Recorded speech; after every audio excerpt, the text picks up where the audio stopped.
காஞ்சிபுரத்தில் வேலூர்ல எல்லாம் நம்மளோட விஷனை பத்தி சொன்னோம் இல்லையா?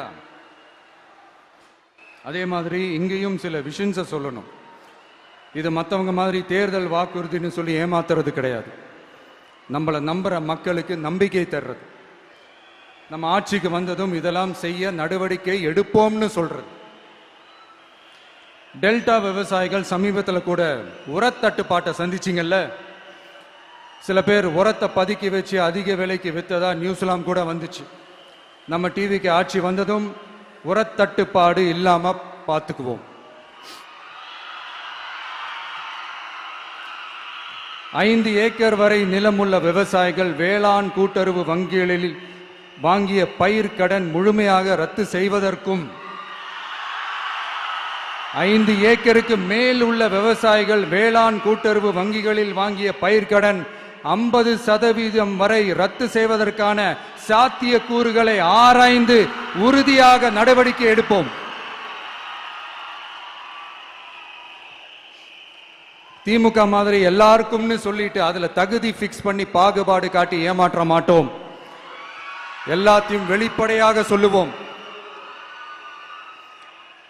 2 ஏக்கர் வரை நிலமுள்ள விவசாயிகள் மற்றும் நிலமற்றவர்கள் குடும்பத்தில் யாரும் மாநில மற்றும் ஒன்றிய அரசு ஊழியராக இல்லாமல் இருக்கும் பட்சத்தில் அவர்களின் குழந்தைகளின் பொறியியல் மற்றும் மருத்துவம் உள்ளிட்ட தொழிற்கல்வி முதல் அனைத்து வகை படிப்புகளுக்குமான முழு செலவையும் அரசே ஏற்கும்.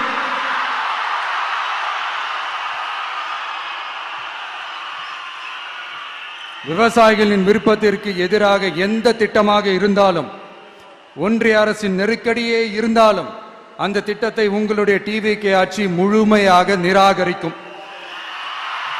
எப்போதும் விவசாயிகளின் பக்கமே நம் ஆட்சி நிற்கும். கொள்முதல் நிலையங்களில் முறையாக நெல் மூட்டைகள் பாதுகாக்கப்படும். நெல் முளைத்து வீணாவதை பார்த்து கொண்டு நமது அரசு சும்மா இருக்காது. போதுமான கொள்முதல் நிலைய வசதிகள் ஏற்படுத்தப்படும்.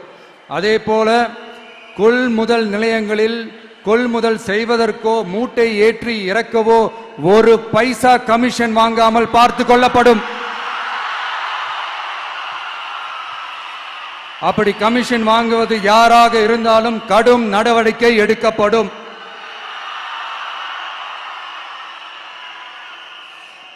ஐநூறு ரேஷன் கார்டுகளுக்கு 1 ரேஷன் கடை என்ற வரையறை நிர்ணயிக்கப்படும். கிராமங்களிலும் எடையாளர் நியமிக்கப்படுவார்.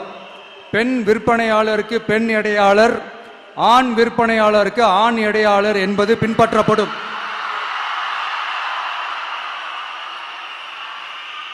ரேஷன் கடைகளில் அரிசி தவிர அனைத்து பொருள்களும் பாக்கெட் செய்து விநியோகிக்கப்படும். மீனவர்களுக்கு ஒன்றிய அரசு சட்டப்படியான பாதுகாப்பை உறுதி செய்ய வேண்டும். அதற்கான உண்மையான உணர்வுபூர்வமான அழுத்தத்தை ஒன்றிய அரசுக்கு நமது டிவிக்கு அரசு கொடுக்கும்.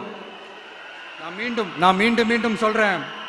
கல்வி, மருத்துவம், ரேஷன், குடிநீர், சாலை வசதி, பஸ் வசதி, இது மாதிரி அடிப்படை விஷயங்களுக்காகத்தான் நம் அரசு முதல்ல முக்கியத்துவம் கொடுக்கும். எனக்கு நம்மளோட குழந்தைகள், நம்ம பெண்கள், நம்ம இளைஞர்கள் லைஃபுக்கு முன்னுரிமை கொடுக்கணும். அரசு வேலை வாய்ப்புகள் மட்டும் இல்லாம தனியார் வேலை வாய்ப்புகளுக்கான வழியையும் உத்தரவாதத்தையும் உருவாக்கணும். அப்படி நாம உருவாக்கிட்டாலே அவங்களுக்கான ரூட்டை நம்ம இளைஞர்கள் அவங்களே தேர்ந்தெடுத்துப்பாங்க.